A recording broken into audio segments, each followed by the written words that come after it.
சுயநலமும் பொறாமையும் நம்பிக்கை துரோகமும் வெறுப்புணர்ச்சியும் நிறைந்த உலகில் நாம் வாழ்ந்து வருகிறோம்.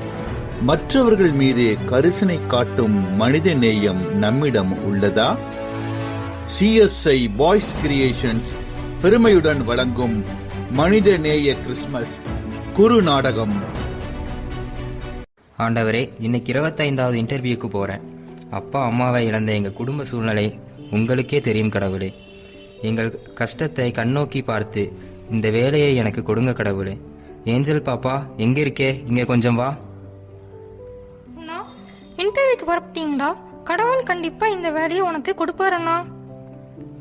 உன் வாக்கு பலிக்கட்டும் ஏஞ்சல். ஏமா ஏஞ்சல் கவலையா பார்த்துட்டு இருக்க? இந்த கிறிஸ்துமஸ்க்கு எனக்கு நல்ல ட்ரெஸ் எடுக்கணும், நிறைய நகை போடணும், சிக்கன் பிரியாணி சாப்பிடணும் என்ற ஆசையா இருக்குன்னா. அப்பா உயிரோடு இருந்தாருன்னா இதெல்லாம் வாங்கி கொடுப்பாரு. இப்பதான் அப்பா இல்லையே, யாரு நமக்கு உதவி செய்ய போறாங்க? நீயாவது சீக்கிரம் வேலைக்கு வந்து நம்ம ஏழ்மை நிலையை மாத்தணும் அண்ணா. கவலைப்படாதே ஏஞ்சல், நான் இந்த இன்டர்வியூல செலக்ட் ஆகி வேலைக்கு போய் பெரிய மேனேஜர் ஆகி ஆடிக்கார்ல உன்னை உட்கார வச்சு ஊர்வலம் வரைய போறேன் பாரு. சரிமா ஏஞ்சல், இன்டர்வியூக்கு டைம் ஆயிருச்சு, போயிட்டு வரட்டா? சரிண்ணா, டாடா.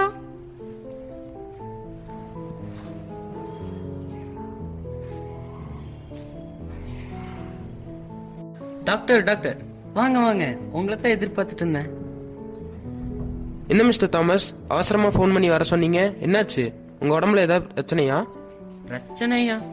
ஆமா டாக்டர், வாழ்க்கையே பிரச்சனை. லட்சமா பணம் இருந்து என்ன பிரயோஜனம் டாக்டர்? உடம்பில் சுகம் இல்லை, 2 ஹார்ட் அட்டாக் வந்துருச்சு. இப்போ அடிக்கடி நெஞ்சு வேற வலிக்குது டாக்டர். அதுக்கு ஒன்றும் கவலைப்படாதீங்க, நான் கொடுக்குற மாத்திரையை டெய்லி சாப்பிடுங்க. உங்களுக்கு ஹெல்ப் பண்ண யாராவது இருக்காங்களா? அதை ஏன் கேட்குறீங்க டாக்டர்? என் மனைவி 10 வருஷத்துக்கு முன்னாடியே மகராசியா போய் சேர்ந்துட்டா. 2 பசங்க உயிரை கொடுத்து படிக்க வச்சேன். ஒருத்தன் அமெரிக்காலையும் இன்னொருத்தன் ஆஸ்திரேலியாவும் இருக்கான். எனக்கு யாரும் இல்லை. வேலைக்காரங்க இருக்காங்க, டைமுக்கு வந்துட்டு டைமுக்கு போயிடுவாங்க. சரி மிஸ்டர் தாமஸ், நான் சொல்றத நல்லா கவனமா கவனிச்சுக்கோங்க. உங்களுக்கு இனிமேல் நெஞ்சு வலி வந்தா இமீடியட்டா ஹாஸ்பிட்டலுக்கு வந்துடுங்க. ஏன்னா உங்க ஹார்ட் ரொம்ப வீக்கா இருக்கு. சரி, டைம் ஆச்சு மிஸ்டர் தாமஸ், நான் அடுத்த பேஷண்ட்ஸா பார்க்க போகணும். ஓகே, பாய் டாக்டர். கடவுளே, நான் லட்சமா பணம் சம்பாதிச்சிருக்கேன். ஆனா என் உசுறு போச்சுன்னா அந்த சொத்தெல்லாம் வேற யாரோ அனுபவிச்சிருவாங்க. உயிரை நீங்க தான் காப்பாற்றணும் கடவுளே.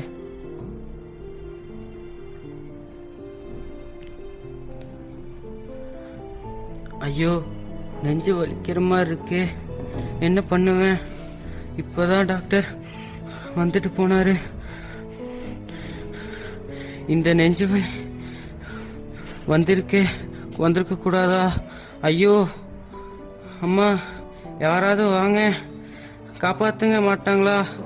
அன்பு தம்பிகளா, இப்படி இடிஞ்ச புலி மாதிரி உட்கார்ந்துட்டு இருக்கீங்க,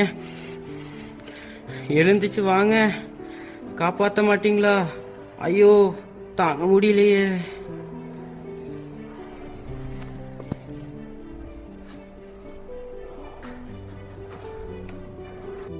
நீங்கள் ஆவலுடன் எதிர்பார்த்துக் கொண்டிருந்த மக்கள் தலைவர், தன்னலம் கருதா தியாகச் செம்மல், உங்கள் அன்பு அண்ணன் வந்து கொண்டிருக்கிறார். அண்ணனுக்கு போடுறதுக்கு சால்வை எல்லாம் ரெடியா எடுத்து வைப்பா. கோவை கிழக்கு தொகுதி 16வது வட்டம் சார்பாக அருமை அண்ணனுக்கு இந்த பொன்னாடையை அணிவிக்கிறேன். இப்போது நமது அண்ணன் உங்களிடம் உரையாற்றப் போகிறார். என் நெஞ்சில் குடியிருக்கும் என் அன்பு மக்களே, நண்பர்களே, தம்மா தொண்டு குழந்தைகளே, உங்கள் அனைவருக்கும் வணக்கம்.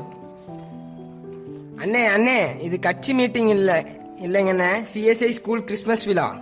அட பரவாயில்லப்பா, எலெக்ஷனுக்கு இன்னும் 1 மாசம் தானே இருக்கு, இப்பவே எல்லாத்தையும் கவர் பண்ண வேண்டாமா? இந்த பொடுசுங்க போய் வீட்டுல அவங்க அம்மா கிட்ட போய் சொல்லி அண்ணே நல்லவரு வல்லவருன்னு எல்லார்கிட்டயும் சொல்லுவாங்கல்ல, அப்ப ஓட்டு போட சொல்லுவாங்கல்ல. ஆமாங்கண்ணே, இந்த மரமண்டைக்கு இந்த ஐடியா கூட தெரியாம போச்சே. பெரியோர்களே, தாய்மார்களே, நம் அண்ணனுக்கு யானை சின்னத்தில் சாரி பூனை சின்னத்தில் வாக்களித்து வெற்றி வாகை சூட வையுங்கள் அன்பர்களே.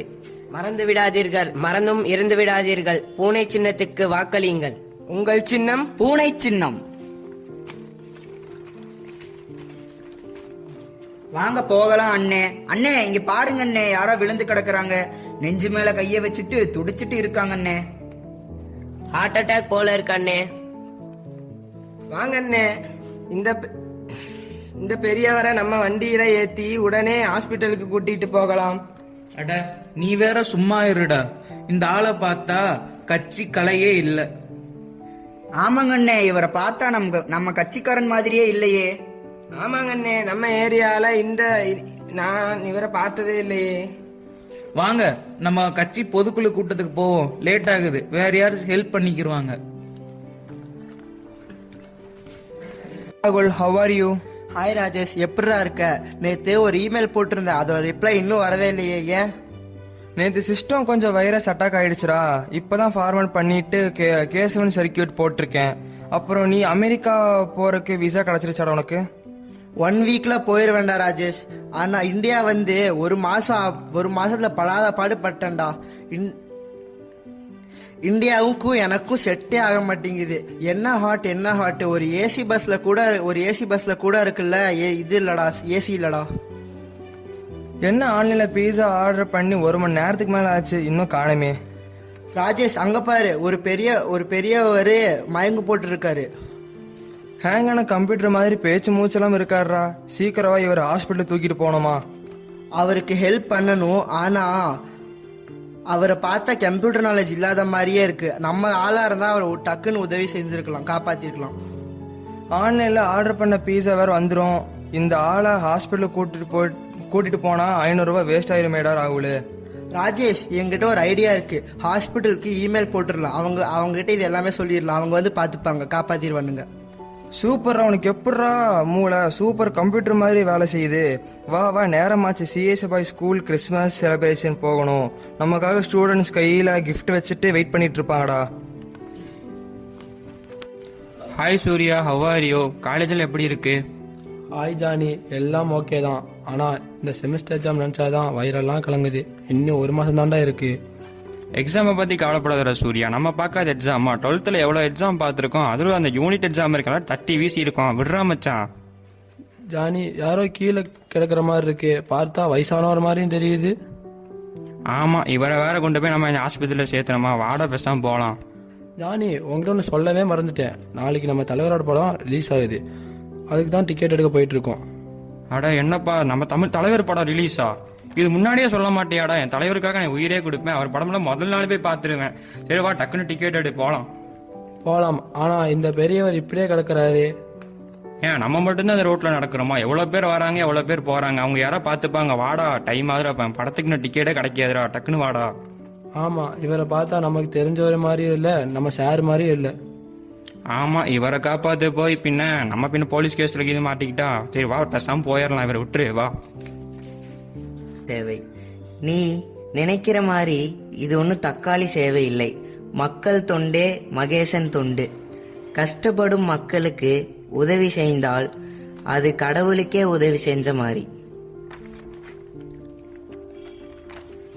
ஐயா, இன்னைக்கு சாயங்காலம் ஏழை குழந்தைகளுக்கு கிறிஸ்துமஸ் கிஃப்ட் வாங்கி கொடுக்கணும். மறந்து விட்டீர்களா? ஞாபகம் இருக்கு ராஜா, அது எப்படி நான் மறப்பேன்? எனக்கு கல்யாணமாகி 10 வருடம் ஆனாலும் எனக்கு குழந்தை குட்டி இல்லை. அதனால்தான் இப்படி ஏழை குழந்தைகளுக்கு உதவி செஞ்சு கொஞ்சம் சந்தோஷப்படுகிறேன். ஐயா, ராஜா இங்க பாரு, யாரோ கீழே விழுந்து கிடக்குறாங்க. யாருன்னு பாரு. ஐயா, நெஞ்சில் கை வைத்து துடித்துக் கொண்டிருக்கிறார். ஆனால் இவரை பார்த்தால் சமூக சேவகர் மாதிரி தெரியலையே. ஆமாம், இவரை பார்த்தால் சமூக சேவகர் மாதிரியே தெரியவில்லை. ராஜா, நம் ஃபங்க்ஷனுக்கு போக வேண்டும். இவரை வேற யாராவது காப்பாத்தி கொள்ளுவார்கள். ஐயா, அவரது சட்ட பாக்கெட்டில் ஏதோ லெட்டர் மாதிரி தெரிகிறது. அது என்னன்னு பாருங்க. லெட்டரா? இங்கே கொடு. நான் ஒரு ஹார்ட் பேஷண்ட். எனக்கு 2 முறை ஹார்ட் அட்டாக் வந்துள்ளது. நான் ஹார்ட் அட்டாக் வந்து விழுந்து கடந்தால் என்னை காப்பாற்றுபவருக்கு 1 லட்சம் பரிசு கொடுக்கப்படும். அப்பவே நினைத்தேன், இவர் பார்த்தால் சமூக பணி செய்து களைத்து போனவர் மாதிரியே இருக்கிறார். இவர் நம் மரம் நடும் விழாவில் வந்து 10 மரம் நட்டார். ஐயா, ஆமாம், இவரை பார்த்தால் நம் போன வாரம் கோயிலுக்கு போன போது வந்து ஏழைகளுக்கு அன்னதானம் வழங்கி என் பக்கத்தில் தான் உட்கார்ந்து சாப்பிட்டார். ஐயா அந்த 1 லட்சம் நமக்கு தான் ஐயா.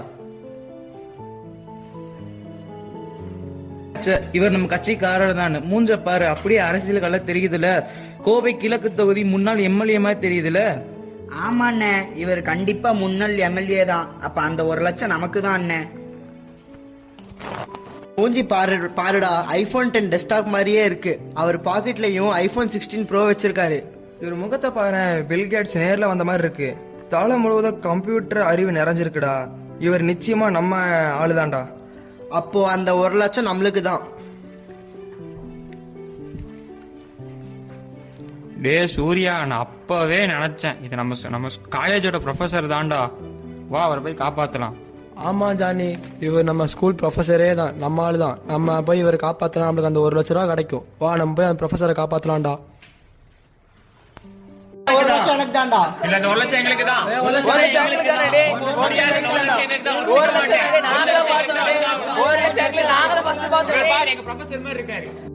இன்டர்வியூக்கு வேற லேட் ஆயிருச்சு, பைக் வேற ரிப்பேர் ஆயிருச்சு. இன்னும் 10 நிமிஷத்துல ஆபீஸ்ல இருக்கணுமே. ஆண்டவரே, இந்த வேலையும் எனக்கு கிடைக்கலனா என் குடும்பத்தை எப்படி காப்பாற்ற போறேன்? என் தங்கச்சிக்கு எப்படி கிறிஸ்மஸுக்கு ட்ரெஸ் எடுத்து கொடுக்க போறேன்னே தெரியலையே. ஐயோ, யாரோ பெரியவர் நெஞ்சு வலியால துடிச்சிட்டு இருக்காரு. இத்தனை பேர் இருந்தாலும் ஒருத்தருமே காப்பாத்தலையா? ஐயா ஐயா, உங்களுக்கு என்னாச்சு? எனக்கு நெஞ்சு வலிக்குதப்பா. இவ்வளோ நேரம் முடியாம இருந்தேன். என்னை காப்பாற்ற வந்தவங்க எல்லாம் பணத்துக்கு ஆசைப்பட்டு ஒருத்தர் சண்டை போட்டுக்கிட்டாங்க. என்ன எல்லாம் மறந்துட்டாங்க. ஹலோ, நான் பீட்டர் பேசுறேன். இன்டர்வியூக்கு இன்னும் அரை மணி நேரத்தில் வந்துடுவேங்க. என்ன லேட்டாக வந்தா வேலை கிடைக்காதா? ப்ளீஸ் சார், இந்த வேலையை நம்பி தான் நான் இருக்கேன். இந்த 25வது இன்டர்வியூவும் எனக்கு வேலை கிடைக்கலனா எந்த மூஞ்சியை வச்சுக்கிட்டு சார் வீட்டுக்கு போவேன்? ப்ளீஸ் சார், என்ன சார் வெயிட் பண்ண முடியாது. வேலையை வேற யாராக்காவது கொடுத்துருங்க. அதை விட எனக்கு முக்கியமான வேலை இப்போ இருக்கு. என் அப்பா மாதிரி இருக்கிற இவருக்கு உதவி செய்வதுதான் எனக்கு இப்போ முக்கியம். தம்பி, உனக்கு என்னப்பா சிரமம்? போய் இன்டர்வியூ அட்டன் பண்ணுப்பா. நான் வாழ்ந்து முடிச்சிட்டேன், நீயே வாழ போறவன். உன் ஃபியூச்சரை போய் பாருப்பா. நோ, உங்கள் உயிர் தாங்க ஐயா இப்போ முக்கியம். உங்களை காப்பாத்தலைனா நான் கடவுளின் பிள்ளை இல்லைங்கய்யா. வாங்க ஐயா, ஹாஸ்பிட்டலுக்கு போவோம். சரிப்பா, ரொம்ப தேங்க்ஸ். பணத்துக்காக ஆசைப்பட்ட என்னை காப்பாற்ற வந்த எல்லாம் ஓடி போயிட்டாங்க. ஆனா நீ உன்னை இன்டர்வியூவை தியாகம் செஞ்சு வந்திருக்க. May God bless you. வாங்க மிஸ்டர் தாமஸ், என்னாச்சு? வாங்க நர்ஸ், இமிடியேட்டா இவர் ஐசியூ கூட்டு போங்க. டாக்டர் ஆகாஷ், டாக்டர் மணி, சீக்கிரம் ஐசியூக்கு வாங்க. எமர்ஜென்சி பேஷண்ட்டுக்கு இமிடியேட்டா ஆன்ஜியோ பண்ணணும். என்னடா பீட்டர், நீ இன்னும் இன்டர்வியூ போலையா? இங்க என்ன ஹாஸ்பிட்டல்ல நின்னுட்டு இருக்க? பெரியவர் ஒருவர் இன்டர்வியூ போற வழியில நெஞ்சு வலியால துடிச்சிட்டு இருந்தாரு. அவரை ஹாஸ்பிட்டல்ல சேர்க்க வந்தேன். என்னடா, உனக்கு கொஞ்சம் கூட விவரமே இல்லையா? அவர் காப்பாத்துவதற்கு ரோட்ல போற எத்தனையோ பேர் இருக்காங்க. ஆனா உனக்கு வேலை கொடுக்க யாரும் முன் வர மாட்டாங்க, தெரியுமா? நீ இப்போ ஒரு பெரிய வாய்ப்பை மிஸ் பண்ணிட்டியே. இல்லடா பாபு, இந்த சிறியவர்களில் ஒருவருக்கு எதை செய்கிறீர்களோ அதை எனக்கே செய்தீர்கள் என்று ஆண்டவர் இயேசு சொல்லியிருக்கிறாரு. எனக்கு இப்ப இந்த வேலையை கிடைக்கலைனாலும் பரவாயில்ல, எனக்கு பிறரான இருக்கிற இவரை காப்பாத்துறது தான் எனக்கு முக்கியம். சபாஸ் அண்ணா, வெல்டன் அண்ணா. எனக்கு கிறிஸ்துமஸ்க்கு புது துணி வாங்கட்டாலும் பரவாயில்ல, பிரியாணி சாப்பிடாட்டியும் பரவாயில்ல அண்ணா. உன்னை போல பிறனையும் நேசு என்று இயேசு கிறிஸ்து சொன்னபடி செய்து காட்டிட்டியே, இதுவே போதும் எனக்கு. ரொம்ப தேங்க்ஸ் ஏஞ்சல், ரொம்ப தேங்க்ஸ் ஏஞ்சல். பெஸ்டா பீட்டர், இந்த இன்டர்வியூயாவது பெஸ்டா செய்ய என் வாழ்த்துக்கள் தெரிவிக்கிறேன். ஆல் தி பெஸ்ட் அண்ணா, பத்திரமா போயிட்டு வாங்க. உங்களுக்கு நான் ப்ரே பண்ணிட்டு இருக்கேன். What's your name? Sir my name is Peter. Peter, உன்னை எங்கேயோ பார்த்த மாதிரி இருக்கு.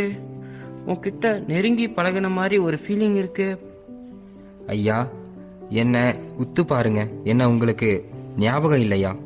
நீங்க ரோட்ல நெஞ்சு வலியால துடிச்சிட்டு இருக்கும்போது உங்களை காப்பாத்தி ஹாஸ்பிட்டல்ல சேர்த்தது நான் தாங்க ஐயா. அடடே, ரொம்ப சாரிப்பா. ஹாஸ்பிட்டல்ல உன்னை நான் தேடினேன். உன் அட்ரஸ், ஃபோன் நம்பர் எதுவுமே கிடைக்கல. கடவுளா பார்த்து ஒன்று அனுப்பி வச்சிருக்காரு.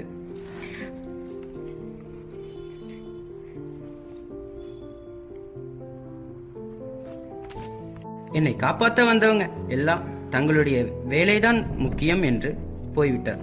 ஆனா நீயும் இன்டர்வியூவை கூட வேண்டாம் என்று சொல்லி என்னை காப்பாற்ற வந்த பார். உன் மனிதநேயம் ரொம்ப பெரியதுப்பா.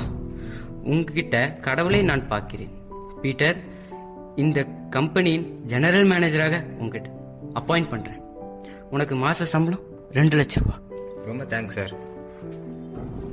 பீட்டரே, நீ சொன்ன மாதிரியே நடந்துருச்சுப்பா. கருத்தரின் பலத்தை கைக்குள் அடங்கி இருந்ததால் ஏற்ற காலத்தில் அவர் உன்னை உயர்த்திருக்கிறார். ஐ ஜாலி, அண்ணனுக்கு வேலை கிடைச்சிருச்சு. நீ இனி கவலைப்படாத ஏஞ்சல். இந்த கிறிஸ்மஸை கிராண்டா செலிப்ரேட் பண்ணிடலாம். இனி உனக்கு நியூ ட்ரெஸ், சிக்கன் பிரியாணி என கலக்கிடலாம் பார். பீட்டர், இந்தா என்னை காப்பாற்றினதற்கு உனக்கு கொடுக்க வேண்டிய 1 லட்சம் ரூபாய். இந்தா, இந்த கிறிஸ்மஸை சந்தோஷமாக கொண்டாடு. ரொம்ப தேங்க்ஸ் அங்கிள்.